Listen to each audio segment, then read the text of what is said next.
それは熱く生きる男たちの物語。2007年01。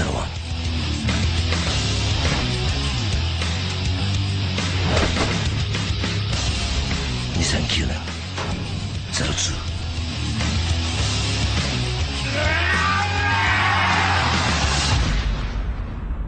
そして2014年、新たな伝説が幕を開ける。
俺たちはカラス。どんな空でも構わない。誰より高く飛んでやるぜ。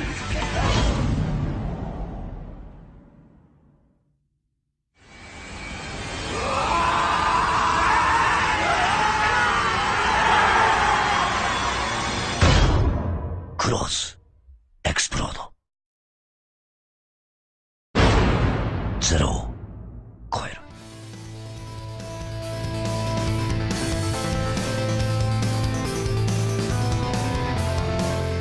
Hello again, good afternoon, and welcome to Chop-Socky Cinema. This week with 100% more teen-on-teen violence. I'm Josh. Roger. And this is a special episode. We did Takashi Miike's Crow Zero, which is the prequel to a manga very popular manga series in Japan. It's awesome. It is one of the best fight movies I have ever seen. Imagine like the Capcom game Rival Schools, except no superpowers. Other than just the ability to take ungodly amounts of punishment. And I kind of thought of The Warriors and also River City Ransom because there's actually a thing where you have to beat one guy and go on to the next guy. There's actually a tier you have to go up the tier. And basic spoiler-free synopsis, a Yakuza boss's son transfers to the most dangerous boys' high school in Japan and vows to become the king of that high school so his father will accept him as heir to his gang. Basically, hijinks ensue. Violent hijinks. Violent high school hijinks.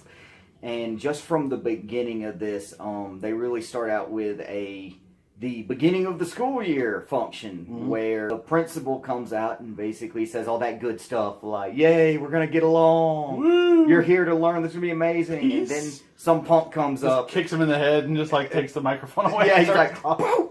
And he just talks that good crap about how I will be the new king of this school. Speech over. Mic drop. Yep. And then his ass gets dropped almost instant. Like it's really cool because the general dog-eat-dog world of Suzerain Academy is just, you beat up the leader of a gang. Yep. You get that gang. I think if you fight leaders of classes, so you would get that class. Yeah. Like go from class A, B, C, and then there's like N and D and stuff like that. And there's also a hierarchy of like what year you are. Yeah, like the seniors have full reign over the school, and then the juniors have a little bit of pull, and then the first years and second years don't have much pull at all. Yeah, generally the first years are just trying to just make a name for themselves. Because what year is Genji in? Is he Genji, senior that transfers? No, he's a second year. Second year? Because he'd already been to like 1 year of high school before he transferred. Yeah. And then you got the Yakuza also coming in at some points, and then like the Yakuza will like just challenge these kids to a battle, and then the kids just whip the Yakuza down. Well, the thing is, also there's Ken, who is the main Yakuza character in this movie. He is not 100% the comic relief in this movie, but a good bit of it. He's 90%. I mean, because the thing is, he's not a good Yakuza. No. I mean, at one point, him and his gang shows up to rough up Serizawa, whom is the current close to being king of the high school for beating up one of his guys. And then he's like, I'm the boss. And the other guy's like, hey, boss, go get us ice cream. Oh, I like coffee. And he's like, all right. I like coffee. You got change? Oh, fine. And then they just kind of shuffle him off like the gopher. Pretty much. But, like I said, I mean, really, Ken, I like him. He's a very complex character. I mean, he starts out as a joke, but he genuinely has the back of Genji and his crew. He kind of takes it upon himself to be the Yoda for this group. Oh, yeah. More or less, yeah. And, I mean, and just there's a... just throughout it, I mean, you basically see he becomes a better Yakuza by mentoring these kids. Yeah. It feels like a rock opera in some points because there's a lot of musical numbers in there, too. Yeah. Oh, yeah. It's kind of nice. It's not quite Streets on Fire rock opera, but there's a couple. Well, like tunes. There's a rock group called the Street Beats that play a couple of songs. There's the one significant female character in the movie. She sings a couple of songs in the movie that they classify as R&B, which it's vaguely Destiny's Childish in tone, sorta. Yeah. But I mean, she's doesn't really have a lot of a purpose. I mean, she's there basically kind of like a sort of love interest to Genji. Yeah. She's more of a plot device than a character. Yeah. Because she's part of one very important event that kind of drives this movie into its home stretch. But other than that, I mean, she doesn't do a whole lot. And her friends are... I don't think there's no girls at the school. It's an all-boys school. No, it's an all-boys... Yeah, it's an all-boys school. Like I said, you'll meet her and her friends that hang out at Yep. They're the... Deadbolt, the club that... Yep. The cool club that all the kids hang out at. Mm-hmm. But what did I like about this? Just the look of the movie. I mean, Suzerain High School looks like a pile of shit. I mean, everything's broken. And we said it was done by Takashi Miike, right? Right, yeah. He looked for some of the locations that looked like Fallout New Vegas and over there. It's just rough. And then they're always like walking through some construction place, and the construction's been shut down for ages, and there's all this derelict dinosaur buildings all around them and stuff. It's very good location environment. And I mean, eventually where Genji and his guys hold up their headquarters is they basically take the dirty abandoned swimming pool on the roof of the high school. Yep. And it looks awful. I mean, there's like crap floating in it. Oh yeah. And then even the guys that don't have a lot of business in this movie, they all have personalities. Yeah. Like once the two brothers that basically are first years, and they come in and I mean, they get their asses beat at the beginning, but but Serizawa's gang likes the he likes their moxie, so they're cool. Then there's the trio of first years that are kind of like a Greek chorus in the movie. There's the one dude with the pigtails. It looks like Cochise from the Black Eyed Peas. Yeah. The guy that always wears his germ mask. Yeah. And like I said, you see them beating ass every now and again. But they're kind of like the narrators in a Shakespearean play. Yeah. Look what's going down there, and we're going to kind of explain it a little bit. Mm-hmm. And the exposition trio. And then there's also, you get to see some gangs that aren't technically part of the school, like Bando's Bikers. Bando's Bike Gang. Mm-hmm. And you actually see some business with them too that's really cool. And the one thing and the thing I love about it is that this isn't really a spoiler, but the climactic mass brawl between the two gangs is just amazing. Oh yeah. I mean, it's in the rain. It's very artsy and very slow-mo. And visceral, and then it switches to the sunset, and you see the sunset come up on their faces. And very, very beautiful looking film. I mean, it's really shot some beautiful angles and beautiful shots. Oh no, I mean movie. And you think Takashi Miike, you think like a grimy movie. Oh, like a dirty houses and stuff like that. And Audition was kind of clean cut, but then it kind of swerved on you. But yeah, but this is like a really visual feast. This whole movie. And I mean, the one thing is, I like that in this point in his career, Miike only does movies for stuff that he likes. That he wants to do. Yeah. He doesn't feel the need to be the mad dog of Asian cinema, which he's been called. He's disturbed people, and he's done that. And then he likes video game movies. He likes video games a lot, so he did some video game movies like we've seen on this show. And then he just wants to do whatever he wants to do, which is kind of nice. Because the freedom. Yeah, because I think what the Sword of the Immortal is his 100th movie. Yeah, Blade of the Immortal. It will be his 100th movie in his career. And that one, as soon as we have access to it, we will review it because the trailer looks hyped. Anyways, amazing. I've kind of gushed about this movie, Roger. So, what did you like about it? I like pretty much everything. I mean, all the characters they all have their own unique personality. It feels like a live action anime where each character is their own little like archetype, pretty much. I like the musical numbers. I like the intercutting between the musical numbers and the action. Like it feels kind of John Woo-y in that respect. But I like mostly everything about it, really. And then some of the funny stuff I really enjoyed. It slows down a little bit in the middle, but I mean that's just pacing problem, just kind of getting the story all out there that they wrote down. So, and I really enjoyed it. Another thing. Oh wait.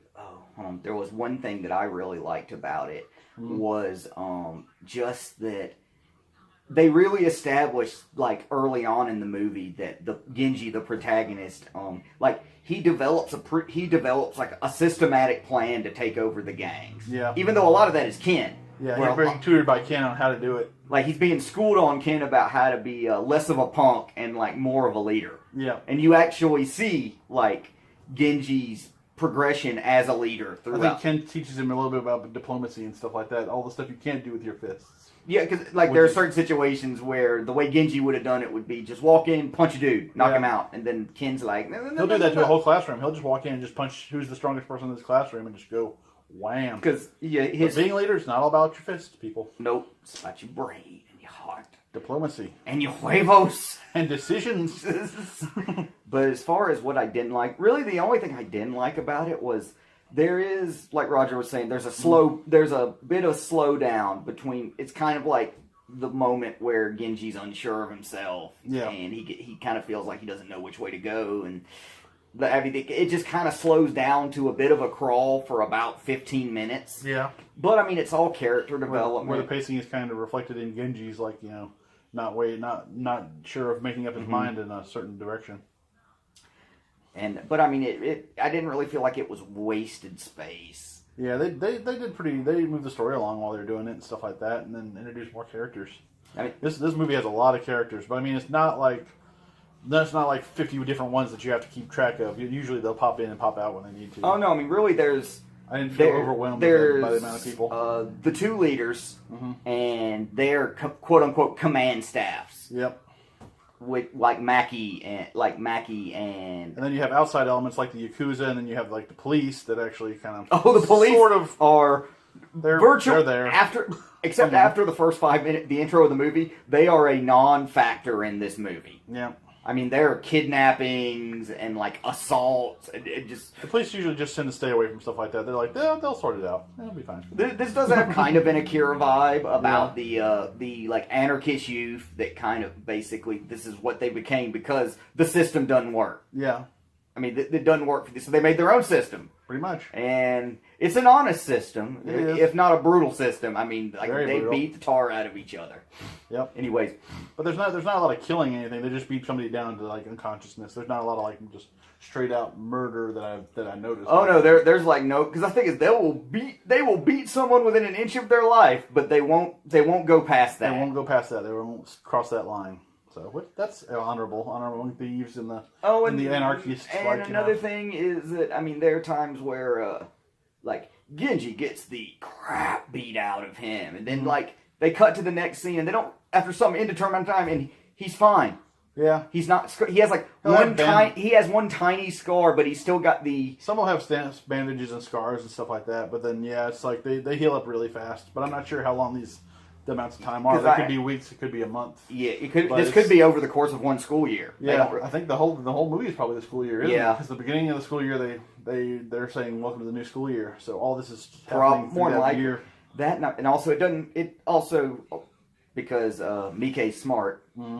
He cast super Bishi actors to be these tough gangbangers. Yeah, I mean they are pretty dudes. Oh yeah, like even when they get beat all to shit, they still look like model slash actors. They're still the prettiest guy in the field of hundreds of people. Which is why Ken's kind of a great foil, because Ken's kind of funny looking. Yeah, they call him Jarhead Ken. He just they called him Jarhead Ken, and I don't think it was because he was a Marine. No.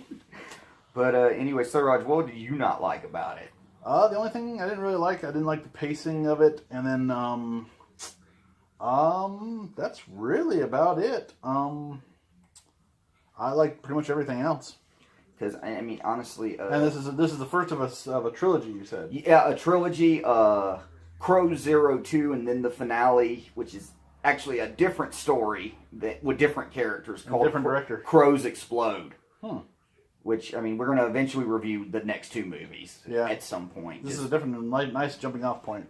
Oh yeah, as far as ratings, I would give this 4.5 paper cranes. Yeah. I mean, like I said, except for that little bit of pacing issues towards the end, damn near perfect fight movie. I mean, I enjoyed it. It was funny. It was dramatic at times. It was emotional. Did the girls put you off, like the girl characters you said? Like that was a little bit off-putting. Yeah. That they really didn't. That the few female characters weren't really a fleshed out character with backstory. They were very. I mean, like. The main one, she was the most fleshed out, and that wasn't much. Yeah. So that's the reason why I did not give it a perfect 5 paper cranes. Yeah, it feels like they were just there to move the story along, or to be a foil, or to be like a point of contention in the writing. So, but yeah, I'd agree with you. I'd say 4.5 paper cranes. There's a couple hiccups here and there. The pacing is it's understandable, but all in all, I really enjoyed it. All right, guys. I said I wholeheartedly endorse this movie. You should watch it.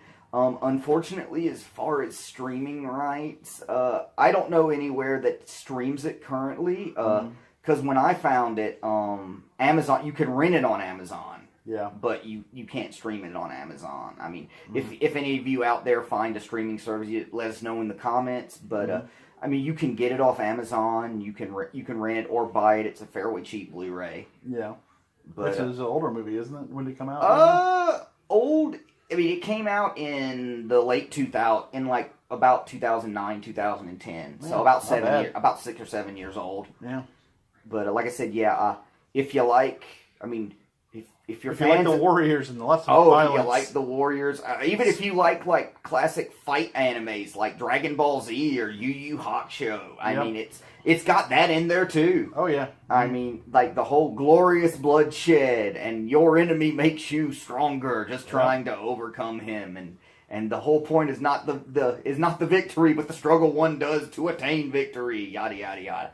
But anyways, thanks for tuning in, guys. We're going to try to get a little bit more of a regular schedule because, life happens. Schedules suck. But anyways, thanks for tuning in. I'm Josh. Roger. And we'll catch you at the Chop-Socky house. What's up?